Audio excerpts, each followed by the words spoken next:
தேவனுக்கு மகிமை உண்டாவதாக.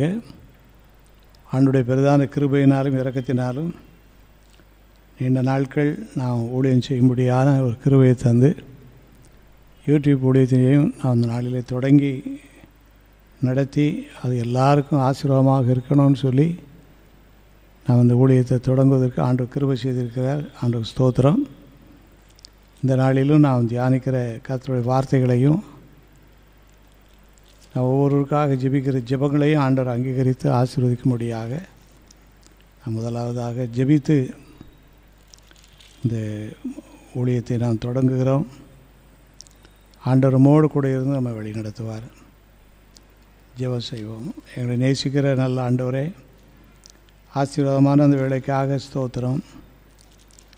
ஆண்டவர் ஏற்ற காலம் வரும்போது எங்களை நீ பல்வேறு விதங்களிலே ஊழியங்களை செய்ய உதவி செய்கிறீர். ஸ்தோத்திரம். இந்த நாளிலும் நாங்கள் தியானிக்கிற கர்த்தருடைய வார்த்தை எல்லாருக்கும் பிரயோஜனமாக இருக்கும்படி உதவி செய்யும், தடைகளை மாற்றும். இயேசுவின் மூலம் ஜெபிக்கிறோம் பிதாவே, ஆமேன் ஆமேன். வந்தாளுமே என்னாளுமே, வந்தாளுமே என்னாளுமே, உம் நாமமே என் தாபமே, உம் நாமமே என் தாபமே, இந்நேரமே இந்நேரமே கண் பாருமே கண் பாருமே.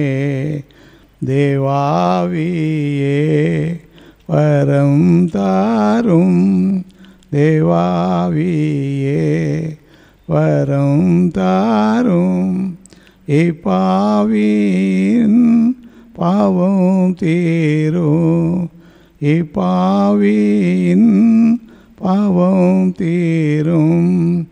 உம் ஜோதியின் ஒளி வீசும் ஒளி வீசும்.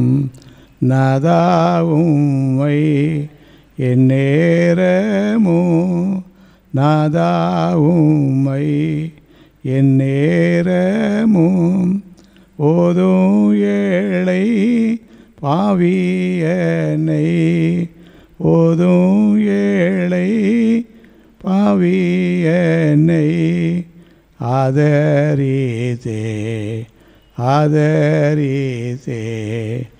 ஆண்டருள்வாய் ஆண்டருள்வாய்.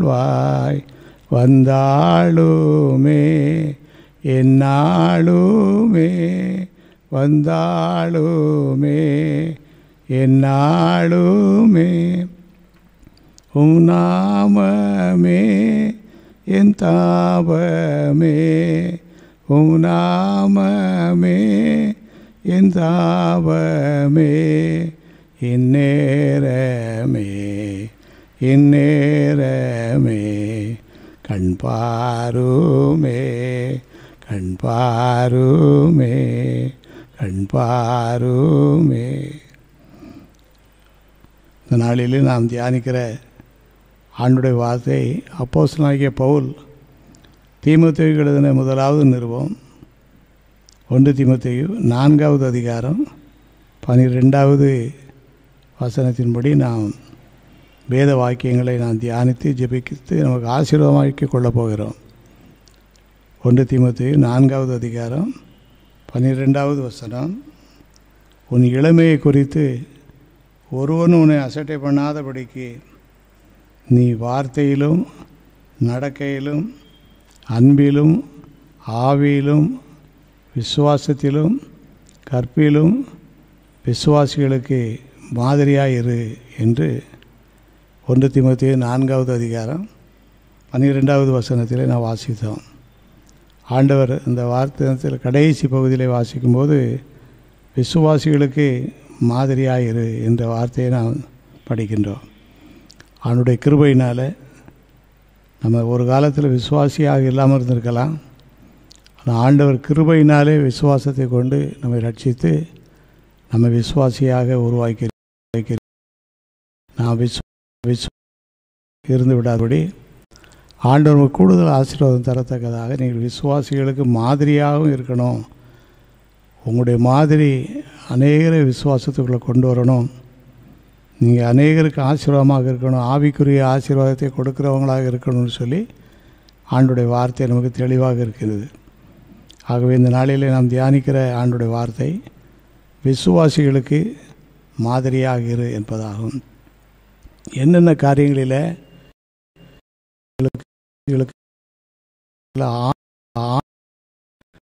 அல்லது 6 விதமான ஆவிக்குரிய வார்த்தைகளை நாம் வாசிக்கிறோம். முதலாவதாக வார்த்தை, நாம் பேசக்கூடிய வார்த்தைகளில் விசுவாசிகளுக்கு மாதிரியாக இருக்கணும். அப்புறம் நம்முடைய நடக்கையில் விசுவாசிகளுக்கு மாதிரியாக இருக்கணும். நம்முடைய ஜீவியம், அன்பின் ஜீவியத்தில் நாம் விசுவாசிகளுக்கு மாதிரியாக இருக்கணும். அடுத்தபடியாக ஆவி, தேவன் கொடுக்கிற பரிசுத்த ஆவியானவருடைய வழிநடத்தலிலே நாம் விசுவாசிகளுக்கு மாதிரியாக இருக்கணும். அப்புறம் விசுவாசிகளுக்கு மாதிரியாக இருக்கக்கூடிய விசுவாசமே நமக்கு வேணும். விசுவாசத்தில் மாதிரியாக இருக்கணும்.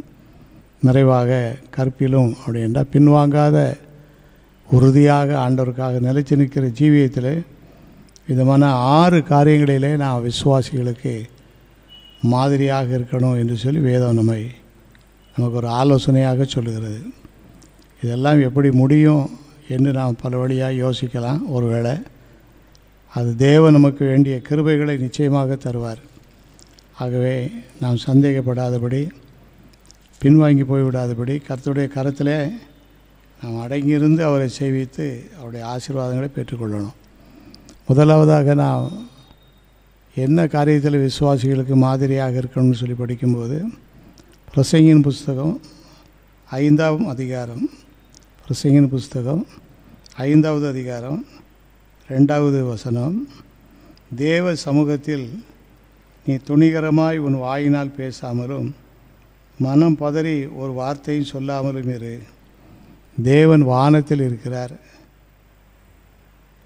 ஆதலால் நீ பூமியில் இருக்கிறாய், ஆதலால் உன் வார்த்தைகள் சுருக்கமாக இருப்பதாக. தேவன் வானத்தில் இருக்கிறார், நீ பூமியில் இருக்கிறாய், ஆதலால் உன் வாயின் வார்த்தைகள் சுருக்கமாக இருப்பதாக என்று சொல்லி நாம் விசுவாசிகளுக்கு மாதிரியாக எப்படி வாழணும் என்பதில் நாம் பேசணும். நல்லா ஜெபிக்கணும், எல்லாரோட நல்லா ஊழியம் செய்யணும், எல்லாரோடு கூட ஐக்கியமாக இருக்கணும். அதே நேரத்தில் நம்முடைய தனித்தன்மையை நம்ம இழந்துடக்கூடாது. ஆண்டவர் நம்மை அழைத்த விசேஷித்த அந்த கிருபையை நான் இழந்துராதபடி நம்முடைய வாயின் வார்த்தைகளிலே நாம் முதலாவதாக சுருக்கமாக இருக்க நாம் ஜெபத்தோடு பழகி கொள்ள வேண்டும். பேசக்கூடாதுன்னு இல்லை, அரைகுறையாக பேசிட்டு போகணும் என்றல்ல, எல்லாத்தையும் பேசணும். ஆனால் அந்த வார்த்தையெல்லாம் சுருக்கமாக இருக்கணும். வேதத்திலே நான் லூக்கா எழுதின சுவிசேஷம் 18வது அதிகாரத்தை எடுத்துக்கொள்வோமானால் அங்கே 2 பேர் ஜெபிக்க செல்வதை நான் பரிசேயன் ஜெபிக்கிறான். 18வது அதிகாரம் 11வது வசனம், பரிசேயன் ஜெபிக்கிற ஜெபத்தில் அதிகமான வார்த்தைகள் இருக்கிறது. நான் இந்த ஆயக்காரனை போல இராதபடியால் உம்மை சோஸ்தரிக்கிறேன் என்றெல்லாம், நான் தசபாகம் கொடுக்குறேன், நான் ஜெபிக்கிறேன் என்று பல காரியங்களை சொல்கிறார். அதே நேரத்தில் அவருடைய வார்த்தைக்கு என்ன பதில் கிடைச்சிச்சின்னு சொன்னால், அவன் அல்ல, அதிகமாக தேவையில்லாமல் பேசுகிறவங்களை கர்த்தர் ஆசீர்வதிக்க முடியாது. சுருக்கமாக வாயின் வார்த்தைகள் சுருக்கமாக, கருத்தாக, முழுமையாக பேசுகிறவர்களுக்கு கர்த்தருடைய ஆசீர்வாதம் உண்டு. ஆயக்காரனுடைய ஜெபத்தை நாம் பின்னால் வாசிக்கிறோம். லூக்கா 18வது அதிகாரம் 13வது வசனம், ஆயக்காரன் தூரத்திலே நின்று தன் கண்களையும் வானத்துக்கு ஏறெடுக்க துணியாமல் தன் மார்பிலே அடித்து கொண்டு, தேவனே பாவியாய் என் மேல் கிருபையாயிரும். இது சுருக்கமான வார்த்தை, முழுமையான ஜெப வார்த்தை. அதில் ஏதாவது விடுதல் கிடையாது, எல்லாம் முழுமையான சிறப்பான வார்த்தை. தேவனே பாவியாகிய என் மேல் கிருபையாயிரும். அந்த வார்த்தையை ஆண்டவர் கேட்டு ஆயக்காரனை ஆசீர்வதிக்கிறார். நீட்டவனாக. ஆக ஆயக்காரனுடைய சுருக்கமான அவனை நீதிமான் என்கிற ஒரு தன்மைக்குள்ளாக மாற்றிவிட்டது. ஆகவே முதலாவதாக நாம் என்ன காரியத்தில் மாதிரியாக இருக்கணும்னு சொல்லி படிக்கும்போது நாம் பேச சுருக்கமாக இருக்கணும். ஆண்டவரை கேட்டு பேசணும். ஆண்டவர் உணர்த்தக்கூடிய வார்த்தைகளை சொல்லணும். அது நமக்கு ஆசீர்வாதத்தை நிச்சயமாக கொண்டு வரும். ஆக விசுவாசிகளுக்கு மாதிரியாக இருக்கிறவங்க முதலாவது என்ன விஷயத்தில் மாதிரியாக இருக்கணும்னு சொன்னால் அவங்க பேசுகிற வார்த்தைகளிலே மாதிரியாக இருக்கணும். நம்ம எப்படி இருக்கிறோம் என்பதை ஆண்டவர் நம்ம உணர்த்தி காட்டுவார். அதிகமான வார்த்தை உடையவர்களாக இருப்போமானால் அவைகளை சரிப்படுத்துவதற்கு இந்த நாட்களிலே கர்த்தருடைய ஆவியானவர் நமக்கு உதவி செய்வார். ரெண்டாவதாக வார்த்தை மாத்திரமல்ல, நடக்கை என்று சொல்லப்பட்டிருக்கு. நம்முடைய நடவடிக்கைகளை குறித்து வேதத்தில் வாசிக்கும்போது நம்முடைய நடக்கை எப்படி இருக்க வேண்டும் என்று அப்போஸ்தலனாகிய பேதுரு எழுதின பொதுவான முதலாம் நிருபம் 1 பேதுரு 15வது 16வது வசனங்களை வாசிக்கும்போது, உங்களை அழைத்தவர் பரிசுத்தராக இருக்கிற போல நீங்களும் உங்கள் நடக்கைகள் எல்லாவற்றிலும் பரிசுத்தமாக இருங்கள். உங்கள் நடக்கைகளில் எல்லா இடங்களிலும் ஊழியத்துக்கு போனாலும், வீட்டில் இருந்தாலும், தொழில் செய்ய போனாலும், யார்கிட்ட பழகினாலும் நம்முடைய நடக்கைகள் பரிசுத்தமுள்ளதாக காணப்படணும். 16வது வசனத்தில் வாசிக்கிறோம், நான் பரிசுத்தர் ஆகையால் நீங்களும் பரிசுத்தராக இருங்கள் என்று எழுதியிருக்கிறது. ஆண்டவர் நான் பரிசுத்தர் ஆகியனாலே நீங்களும் பரிசுத்தமாக இருக்கணும்னு சொல்லி ஆண்டவருடைய வார்த்தையை நமக்கு உணர்த்துகின்றது. நாட்களிலே நம்மை சுற்றி நெருங்கி நிற்கிற பாவங்கள் எல்லாவற்றையும் தள்ளிட்டு விசுவாசத்தை துவக்கிறவரும் முடிக்கிறவருமாக இயேசுவை நோக்கி நமக்கு நியமித்திருக்கிற ஓட்டத்தில் பொறுமையோடு பரிசுத்தத்தோடு ஓட நாம் அழைக்கப்பட்டு இருக்கின்றோம். ஆகவே நம்முடைய நடவடிக்கைகள் எல்லாம் பரிசுத்தமாக இருக்குமானால் நாம் விசுவாசிகளாக மாத்திரமல்ல, விசுவாசிகளுக்கு மாதிரியாகவும் வாழ்வதற்கு ஆண்டவர் நமக்கு நிச்சயமாக கிருபை செய்வார். ஆக நம்முடைய வாயின் வார்த்தைகளிலே சுருக்கமான வார்த்தைகள், அர்த்தமுள்ள வார்த்தைகளை பேசணும். நடக்கைகளிலே பரிசுத்தமுள்ளவர்களாக நமக்கு வாழணும். ஆண்டவர் வேண்டிய எல்லா கிருபையும் தருவார். நடக்கையில் பரிசுத்தமாக இருந்த தேவ பிள்ளைகள் வேதத்தில் அநேகர் சொல்லப்பட்டிருக்கு. அந்த பரிசுத்தமாக வாழும்போது கர்த்தர் அவங்களை ஆசீர்வதிக்கிறார். 2 ராஜாக்களின் புஸ்தகம் 4வது அதிகாரம், 2 ராஜாக்களின் புஸ்தகம் 4வது அதிகாரம் 9ஆம் வசனத்தை வாசிக்கும்போது, சூனேமியாள் தன் புருஷனை நோக்கி எப்பொழுதும் வந்து போகிற தேவனுடைய மனுஷனாகிய இவர் பரிசுத்தவான் என்று காண்கிறேன் என்று சூனேமியாள் தன்னுடைய கணவரிடத்தில் தன்னுடைய வீட்டிற்கு அடிக்கடி வந்து செல்கிற ஊழியக்காரரை குறித்து சூனேமியாள் தேவனுடைய மனுஷன் இவர் பரிசுத்தவான் என்று காண்கிறேன் என்று சொல்லும்போது அவருடைய கணவர் அதை ஒத்துக்கொண்டார். ஆமாம், அவர் நானும் விதமாக காண்கிறேன் என்று அதிலே இணைத்து வைத்திருக்கிறார். ஆகவே இந்த பரிசுத்தம் இருக்கும்போது தேவன் எலிசாவை நன்றாக பயன்படுத்தினார் என்பதும் நம்ம அனைவருக்கும் தெரியும். கர்த்தர் நம்மை விசுவாசிகளுக்கு மாதிரியாகவும் நன்றாய் பயன்படுத்தக்கூடிய ஒரு சூழ்நிலை நமக்கு வரணும்னு சொன்னால் நம்முடைய வாயின் வார்த்தைகள் மாத்திரமல்ல, நம்முடைய நடக்கைகளிலே நாம் பரிசுத்தப்படணும். நம்முடைய நடக்கைகள் வேதத்திலே பரிசுத்தமாய் நடந்தவங்கெல்லாம் நிறைய பேர் இருக்கிறாங்க. அவங்களெல்லாம் நாம் தியானித்து ஜெபிக்கும்போது நமக்கு ஒரு பரிசுத்தமான ஜீவியம் கிடைக்கும்படியாக கர்த்தர் உதவி செய்வார். 3வதாக வார்த்தையில் மாத்திரமல்ல, நடக்கையில் மாத்திரமல்ல,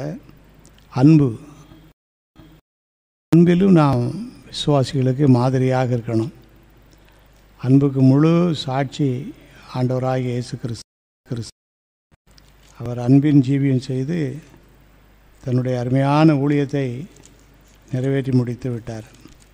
அந்த ஊழியத்தை நம்முடைய கரங்களிலே ஆண்டவர் கொடுக்கிறார். நாம் அன்பின் ஜீவியத்தோடு வாழ அழைக்கப்பட்டிருக்கிறோம். யோவான் எழுதின சுவிசேஷம் 13வது அதிகாரம் 1 வசனம். யோவான் எழுதின 13வது அதிகாரம் முதலாம் வசனம், பஸ்கா பண்டிகைக்கு முன்னே இயேசு உலகத்தை விட்டு பிதாவினிடத்திற்கு போக முடியாத தம்முடைய வேலை வந்ததென்று அறிந்து தாம் இவ்விடத்தில் இருக்கிற தம்முடையவர்களிடத்தில் அன்பு வைத்தபடியே முடிவு பரியந்தம் அவர்களிடத்தில் அன்பு வைத்தார். இயேசு கிறிஸ்துவை நாம் அன்புக்கு முழு மாதிரியாக நாம் எடுத்துக்கொள்ளலாம்.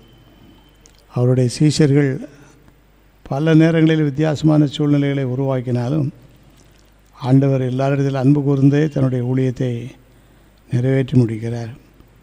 ஒரு முறை சீஷர்கள் எல்லாரும் பின்வாங்கி போக வேண்டிய ஒரு சூழ்நிலை வரும்போது யோவான் எழுதின சுவிசேஷம் 21வது அதிகாரம் 3ஆம் வசனத்தை வாசித்து பார்க்கும்போது, சீமோன் மற்றவர்களை நோக்கி மீன் பிடிக்கப் போகிறேன் என்று கூறும்போது அதற்கு அவர்கள் நாங்களும் உம்மோடு கூட வருகிறோம் என்றார்கள் என்று வேதத்தில் வாசிக்கிறோம்.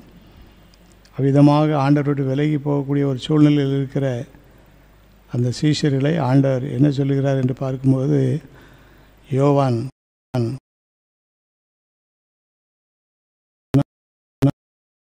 நோக்கி பிள்ளைகளை புசிக்கிறதுக்கு ஏதாகிலும் உங்களிடத்தில் உண்டா என்றார். ஆண்டவர் தன்னை விட்டு விலகி போய் கொண்டிருக்கிற சீஷர்களை பார்த்து கடிந்து சொல்லாதபடி பிள்ளைகளே என்று அன்பின் வார்த்தையை சொல்கிறார். அந்த அன்பின் வார்த்தை ஆண்டவரோடு விலகி போன அத்தனை பேரையும் ஆண்டவருடைய வாசிக்கிறோம். ஆகவே நம்முடைய வாயின் நாம் விசுவாசிகளுக்கு மாதிரியாக இருக்க அழைக்கப்பட்டிருக்கிறோம். நம்முடைய வார்த்தையில் மாத்திரமல்ல, நடக்கையில் மாத்திரமல்ல, நம்முடைய வாழ்க்கை அன்பின் வாழ்க்கையாக கட்டப்படணும். கடைசி நாட்கள் எப்படி இருக்கும் என்று சொல்லி வேதத்தில் வாசிக்கும்போது ஆண்டவர் சொல்லுகிற விளக்கத்தில் ஒரு விளக்கம் என்னவென்றால், மத்திய எழுதின சுவிசேஷம் 24வது அதிகாரம் 12வது வசனத்தை வாசிக்கும்போது, அக்கிரமம் மிகுதியாவதினால் அநேகருடைய அன்பு தணிந்து போகும் என்று சொல்லப்பட்டிருக்கு. அன்பை கூட்டி வழங்க வேண்டிய நமக்கு இந்த உலகம் ஒரு சவாலாக நமக்கு நின்று கொண்டிருக்கிறது. அக்கிரமம் மிகுதியாவதினால் அநேகருடைய அன்பு தணிந்து போகும். இன்றைக்கு இந்த வசனத்தின்படி நாம் வசனத்தை தியானித்து பார்க்கோமானால் அநேகரிடத்தில் அன்பு குறைந்து போயிருப்பதை நாம் உணரலாம். அநேகர் அன்பாக இருப்பாங்க கண்டிப்பாக. அதே நேரத்தில் அன்பு தணிந்து போகக்கூடிய ஒரு காலத்தில் இருக்கும்போது அன்பை கூட்டி வழங்க நாம் அழைக்கப்பட்டிருக்கின்றோம். யாரிடத்திலேயாவது நமக்கு கசப்புகள் இருக்குமானால் அதையெல்லாம் எடுத்து போட ஜெபிக்க வேண்டும். ஆண்டவருடைய உதவி நமக்கு நிச்சயமாக கிடைக்கும். நம்முடைய வாயின் வார்த்தைகள், நடக்கைகள், அடுத்தபடியாக நாம் காண்பிக்கிற அன்பு, நாம் எந்த வீட்டில் குடியிருந்தாலும், எந்த சபையில் இருந்தாலும், எந்த ஊழியத்தில் இருந்தாலும் நம்மில் வெளிப்பட வேண்டியது கிறிஸ்துவின் அன்புதான். முடிவு பரியந்தம் ஆண்டவர் தன்னுடைய சீஷர் மேலே அன்பு செலுத்தி வந்ததை வேதத்தில் வாசிக்கிறோம். ஆகவே இந்த நாட்களிலே நாம் யாரிடத்தில் அன்பு செலுத்த முடியாமல் இருக்கோ அன்பு செலுத்துவதற்காக நாம் ஜெபிப்போம். நம்மால் முடியாத காரியங்கள், மனுஷனால் முடியாத காரியங்கள் எல்லாம் தேவனால் கூடும். ஆகவே அன்பு செலுத்துகிற ஒரு நல்ல பணியை நாம் செய்யும்போது நாம் விசுவாசிகள் மாத்திரமல்ல, விசுவாசிகளுக்கு மாதிரியாக நமக்கு நிச்சயமாக துணை செய்வார். ஆக விசுவாசிகளுக்கு மாதிரியாக இரு என்று சொல்லி வாயின் வார்த்தைகள், ஆவி, அன்பு, 3 காரியம் மாத்திரமல்ல, இன்னும் அடுத்த 3 காரியங்களில் நாம் கவனமாக இருக்கணும். வார்த்தை, நடக்கை, அன்பு மாத்திரமல்ல, ஆவி, பரிசுத்த ஆவியினால் நாம் வாழ்ந்து விசுவாசிகளுக்கு மாதிரியாக வாழ அழைக்கப்பட்டிருக்கிறோம். கடைசி நாட்களிலே மாம்சமான யாவர் மேல் ஆவியை ஊற்றுவேன் என்ற வார்த்தையின்படி இந்த கடைசி நாட்களிலே பெந்தைக்கோஸ்தே நாளில் எப்படிப்பட்ட ஒரு அன்பு ஆவி ஊற்றப்பட்டுச்சோ அந்த ஆவி நமக்கு வேணும்னு சொல்லி நாம் அதிகமாக பிரயாசப்படணும், ஜெபிக்கணும். பலத்தினாலும் அல்ல, பராக்கிரமத்தினாலும் அல்ல, என்னுடைய ஆவியினாலேயே ஆகும் என்று வேதத்தில் வாசிக்கிறோம். ஆவி நமக்குள் வரும்போது, பரிசுத்த ஆவி உங்களிடத்தில் வரும்போது நீங்கள் பலனடைந்து எருசலேமிலும் யூதேயாவின் முழுவதிலும் சமாரியாவிலும் பூமியின் கடைசி பரியந்தம் எனக்கு சாட்சிகளாக இருப்பீர்கள் என்று சொல்லி வேதத்திலே வாசிக்கிறோம். நாம் எந்த சூழ்நிலையில் இருந்தாலும் நமக்கு தேவை பரிசுத்த ஆவி. வேதத்தில் அப்போஸ்தலர் நடவடிக்கையின் புஸ்தகத்தை எடுத்துக்கொள்ளும்போது, அப்போஸ்தலர் நடவடிக்கையின் புஸ்தகம் 19வது அதிகாரம் முதல் 2 வசனங்களை வாசிக்கும்போது, அப்பல்லோ என்பவன் கொரிந்து பட்டணத்தில் இருக்கையில் பவுல் மேடான தேசங்கள் வழியாய் போய் இங்கே சில சிசியர்களை கண்டதாக வேதத்தில் வாசிக்கிறோம். அந்த பார்க்கும்போது பவுல் அவர்களோடு பேசுகிற வார்த்தை 2வது வசனம், நீங்கள் விசுவாசிகளான போது பரிசுத்த ஆவியை பெற்றீர்களா என்று கேட்கிறார். பரிசுத்த ஆவி ஒவ்வொரு ஊழியக்காரருக்கும், ஒவ்வொரு விசுவாசிகளுக்கும், ஒவ்வொரு சபைக்கும், ஒவ்வொரு ஐக்கியத்திற்கும், ஒவ்வொரு வீட்டிற்கும், பிள்ளைகளுக்கும் மிக மிக அத்தியாவசியமான அவசியமான ஒரு தேவை தூய ஆவி, பரிசுத்த ஆவி. 2வது வசனத்தில் வாசிக்கும்போது, நீங்கள் விசுவாசிகளான போது பரிசுத்த ஆவி பெற்றீர்களா என்று பவுல் அவர்களை கேட்கும்போது அவங்க சொன்ன பதில் என்ன என்று சொன்னால், அதற்கு அவர்கள் பரிசுத்த ஆவி உண்டு என்பதை நாங்கள் கேள்விப்படவே இல்லை, எங்களுக்கு தெரியாது, ஆனால் அவங்க விசுவாசிகள் சொல்லி சொல்லப்பட்டிருக்கு. 12 பேர் அதில் உண்டு. அவங்க சொல்கிற வார்த்தை என்னென்னா, எங்கள்கிட்ட விசுவாசம் உண்டு, நாங்கள் விசுவாசிகள், ஆனால் எங்களிடத்தில் பரிசுத்த ஆவியை பற்றி நாங்கள் கேள்விப்படலேன்னு சொல்லும்போது பவுலுடைய உள்ளத்தில் பெரிய பாரம். என்னை நிரப்பின ஆவியானவர் எல்லாரையும் நிரப்பணும், என்னை நிரப்பின ஆவியானவர் ஒரு நபரையாவது விட்டுறக்கூடாது, எல்லார் மேலே இறங்கணும்னு சொல்லி விரும்பி அவங்களுக்கு சொல்ல வேண்டிய சில சத்தியங்களை சொல்லி அந்த அப்போஸ்தலர் நடவடிக்கையின் புஸ்தகம் 19வது அதிகாரத்தில் 6வது வசனம், அல்லாமலும் பவுல் அவர்கள் மேல் கைகளை வைத்தபோது பரிசுத்த ஆவி அவர்கள் மேல் வந்தார் என்று வேதத்தில் வாசிக்கிறோம். இந்த பரிசுத்த ஆவி வந்த உடனே என்ன நடந்தது என்று படிக்கும்போது, அவர்கள் அந்நிய பாஷைகளை பேசி தீர்க்க தரிசனம் சொன்னார்கள் என்று சொல்லி வேதம் சொல்கிறது. இந்த அனுபவம் எல்லாருக்கும் வேணும். விசுவாசிகளாக மாத்திரமல்ல, விசுவாசிகளுக்கு மாதிரியாக நம்ம வாழணும்னு சொன்னால் நம்முடைய வாயின் வார்த்தைகள் சுருக்கமாக இருக்கணும், நம்முடைய நடக்கைகள் பரிசுத்தமாக இருக்கணும், அன்பு கிறிஸ்துவிடத்தில் காணப்பட்ட அன்பு நம்மிடத்தில் வரும்படி கிறிஸ்துவை சார்ந்து வாழணும். ஆவி என்று சொல்லும்போது பரிசுத்த ஆவியினால் நடத்தப்படணும், நிறையப்படணும்.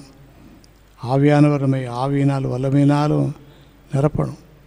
எல்லாரும் அந்நிய பாஷை பேசி தீர்க்க தரிசனம் சொல்லி கர்த்தருக்கு மகிமையாக வாழணும்.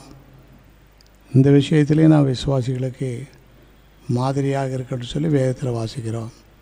வார்த்தையிலும் நடக்கையிலும் அன்பிலும் ஆவியிலும். அடுத்த வார்த்தை கற்பு என்று சொல்லப்பட்டிருக்கு. அதனுடைய அர்த்தம் என்னன்னு சொன்னால், பின்வாங்காதபடி வாழ வேண்டியது. சோதனை காலங்களில், வேதனை காலங்களில் நாம் கிறிஸ்துவை விட்டு விலகி போய்விட முடியாதபடி உறுதியாக வாழுவோமானால் நாம் அநேகரை ஆண்டுக்குள்ளே வழிநடத்தக்கூடிய ஒரு கிருபை பெற்றவர்களாயும் கூட மாறிவிடலாம். நம்முடைய வாழ்க்கையில் கிறிஸ்துவை விட்டு ஒரு நாள் பின்வாங்காத ஒரு சூழ்நிலையை ஆண்டவனுக்கு உருவாக்கி தருவார். லூக்கா எழுதின சுவிசேஷம் 8வது அதிகாரம் 13வது வசனத்தை வாசிக்கும்போது, லூக்கா 8:13, கற்பாறையின் மேல் விதைக்கப்பட்டவர்கள் கேட்கும்போது சந்தோஷத்துடனே வசனத்தை ஏற்றுக்கொள்கிறார்கள். ஆயினும் தங்களுக்குள்ளே வேர் கொள்ளாதபடியினாலே கொஞ்ச காலம் மாத்திரம் விசுவாசித்து சோதனை காலத்தில் பின்வாங்கி போகிறார்கள் என்று சொல்லி வேதத்தில் வாசிக்கிறோம். லூக்கா 8வது அதிகாரம் 13வது வசனம்.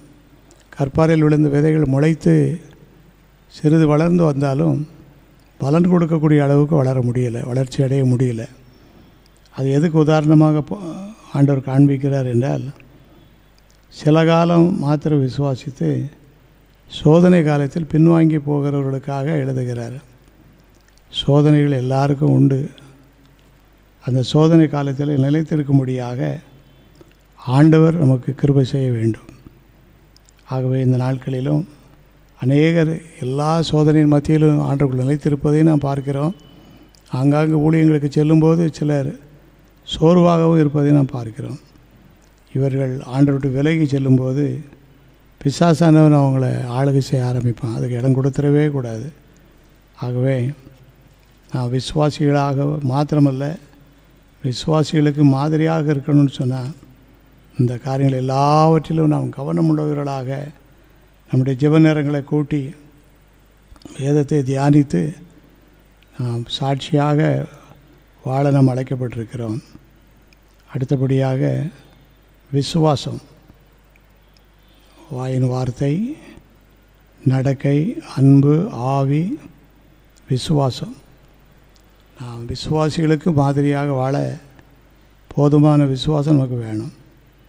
அந்த போதுமான விசுவாசத்தை எப்படி பெற்றுக்கொள்ளலாம் என்று சொன்னால், எந்த அளவுக்கு நாம் வேதத்தை வாசிக்கிறோமோ அந்த அளவுக்கு வேதத்தின் வார்த்தைகள் நமக்கு விசுவாசத்தை கொண்டு வரும். நாம் அவிசுவாசமான வார்த்தைகளை நாம் பேசாதபடி, அவிசுவாசமுள்ள பொல்லாத இருதயம் நம்மில் யாருக்கும் காணப்படாதபடிக்கு நாம் கவனமாக இருக்க வேண்டும். இந்த நாட்களிலே நாம் விசுவாசத்தை பறிகொடுக்கவும் வாய்ப்பு உண்டு, விசுவாசத்திலே உறுதியாக நிற்கவும் வாய்ப்பு உண்டு. நாம் விசுவாசத்தை பறிகொடுக்கிறவர்களாக அல்ல, விசுவாசத்திலே நிலைத்திருக்க நாம் அழைக்கப்பட்டிருக்கிறோம். எபிரேயர்களின் நிருபம் 11வது அதிகாரத்தை எடுத்து வாசித்து பார்க்கும்போது அதில் விசுவாசிகளின் பட்டியல் என்று சொல்லி வேதாகமத்தில் ஆதியாகமம் தொடங்கி கடைசி பகுதி வரைக்கும் தங்களுடைய விசுவாசத்திலே பரிசுத்தமாக, விசுவாசத்திலே உறுதியாக நின்ற அநேகரை நாம் பார்க்கிறோம். எபிரேயர் 11வது அதிகாரம் 6வது வசனத்தை வாசிக்கும்போது, விசுவாசம் இல்லாமல் தேவனுக்கு பிரியமாக இருப்பது கூடாத காரியம். ஏனென்றால் தேவனிடத்தில் சேருகிறவன் அவர் உண்டென்றும் அவர் தம்மை தேடுகிறவர்களுக்கு பலன் அளிக்கிறவர் என்றும் விசுவாசிக்க வேண்டும் என்று வேதத்தில் வாசிக்கிறோம். விசுவாசம் நமக்குள்ள அதிகமாக தேவை. ஒரு விஷயம் ஒப்பு கொடுக்கப்பட்ட விசுவாசத்திற்காக தைரியமாக போராட நாம் அழைக்கப்பட்டிருக்கிறோம். அன்பானவர்களே, நாம் விசுவாசத்திலே இன்னும் வளர, விசுவாசத்தை துவக்கிறவரும் முடிக்கிறவருமாக இயேசுவை நோக்கி நமக்கு நியமித்திருக்கிற ஓட்டத்திலே பொறுமையோடு நாம் ஓடிக்கொண்டே இருக்க அழைக்கப்பட்டிருக்கிறோம். ஆக இந்த 6 காரியங்களிலும் நாம் இந்த நாட்களிலே விழிப்புள்ளவர்களாக, கவனமுடையவர்களாக நாம் இருப்போமானால் நாம் விசுவாசிகளாக மாத்திரமல்ல, விசுவாசிகளுக்கு மாதிரியாகவும் நாம் வாழ முடியும். அந்த 6 காரியங்களை மீண்டும் ஒரு முறை நாம் 1 தீமோத்தேயுவின் புஸ்தகம் 4வது அதிகாரம் 12வது வசனத்தில் மீண்டும் ஒரு முறை வாசிப்போம். உன் இளமையை குறித்து ஒருவன் உன்னை அசட்டை பண்ணாதபடிக்கு வார்த்தையிலும் நடக்கையிலும் ஆவியிலும் விசுவாசத்திலும் கற்பிலும் விசுவாசிகளுக்கு மாதிரியாயிரு. ஒரு சுருக்கமான விளக்கத்தை நாம் தியானிச்சிருக்கிறோம். இந்த வசனங்களை அனைவரும் தியானித்து இன்னும் அநேக வசனங்களை பெற்றுக்கொள்வோம். ஆண்டவரும் அனைவரையும் விசுவாசிகளாக மாத்திரமல்ல, விசுவாசிகளுக்கு மாதிரியாக வைத்து நம் மூலமாக அநேகர் விசுவாசிகள் வருவதற்கு தேவன் கிருபை செய்வார்.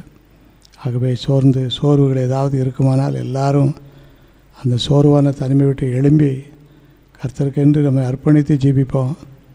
ஆண்டவருமை ஆசீர்வதிப்பார். உன் இளமையை குறித்து ஒருவன் உன்னை அசட்டை பண்ணாதபடிக்கு உன்னுடைய வார்த்தையிலும் நடக்கையிலும் அன்பிலும் ஆவியிலும் விசுவாசத்திலும் கற்பிலும் விசுவாசிகளுக்கு மாதிரியாக இருப்போம். எல்லாரும் ஜெபிப்போமா? ஆண்டவர், இந்த 6 காரியங்களிலும் எங்களை இன்னும் சந்திக்கும் ஆண்டவர், நாங்கள் முன்மாதிரியாக வாழ எங்களுக்கு கிருபை செய்யும் என்று சொல்லி நாம் ஜெபிப்போம். தேவன் நம்மை ஆசீர்வதிப்பார். ஆண்டவா, பிரசன்னமாகி ஜீவன் ஊதி உயிர்ப்பியோ, ஆசை காட்டும் தாசர் மீதில் ஆசீர்வாதம் ஊற்றிடும். அருள் மாறி எங்கள் பேரில் பருசிக்க பண்ணுவீர். ஆசையோடு நிற்கிறோமே, ஆசீர்வாதம் ஊற்றுவீர். எங்களை நேசிக்கிற நல்ல ஆண்டவரே, வேளையில் நாங்களுடைய வேத வசனங்களிலே சில பகுதிகளை வாசிக்க தியானிக்க எங்களுக்கு கொடுத்த கிருபைக்காக உமக்கு ஸ்தோத்திரம். நாங்கள் விசுவாசிகளாக மாத்திரமல்ல, விசுவாசிகளுக்கு மாதிரியாகவும் வாழ என்னுடைய வாயின் வார்த்தைகள், என்னுடைய நடக்கைகள், அன்பு, ஆவி, விசுவாசம், கற்பு, இந்த 6 காரியங்களிலும் இன்னும் உம்முடைய ஆவியை ஊற்றி அந்த ஆவியின் பலத்தோடு நாங்கள் மாதிரியாக வாழ எங்களை பலப்படுத்தும். எங்களுக்கு விரோதமாய் உருவாக்கப்படும் எந்த ஆயுதமும் அது வாய்க்காமல் போக முடியாத உதவி செய்யும். இந்த ஊழியங்களை தொடர்ந்து நடக்கட்டும். அநேகருக்கு ஆசீர்வாதமாக ஊழியத்தை மாற்றித்தாரும். இன்றைக்கி நாங்கள் தியானித்த வாசனையின்படி நாங்கள் விசுவாசிகளாக மாத்திரமல்ல, விசுவாசிகளுக்கு மாதிரியாக வாழ 6 விஷயங்களிலும் எங்களுக்கு வேண்டிய கிருபைகளை இன்னும் அதிகமாக தந்து வழிநடத்த முடியும். நாம மட்டும் மகிமைப்படட்டும். சுரண்டை எழுப்பல் ஜெப ஐக்கியத்தின் மூலமாக நடைபெறுகிற இந்த ஊழியங்கள் இன்னும் அநேகரை தொட்டு ஆசீர்வதிக்க முடியாய் இயேசுவின் மூலம் ஜெபிக்கிறோம் நல்ல பிதாவே, ஆமென். என் ஆத்துமாவே கர்த்தரை ஸ்தோத்திரி, முழுவதுமே பரிசுத்த நாமத்தை ஸ்தோத்திரி. என் ஆத்துமாவே கர்த்தரை ஸ்தோத்திரி, அவர் செய்த சகல உபகாரங்களையும் மறவாதே. ஆமென், ஆமென்.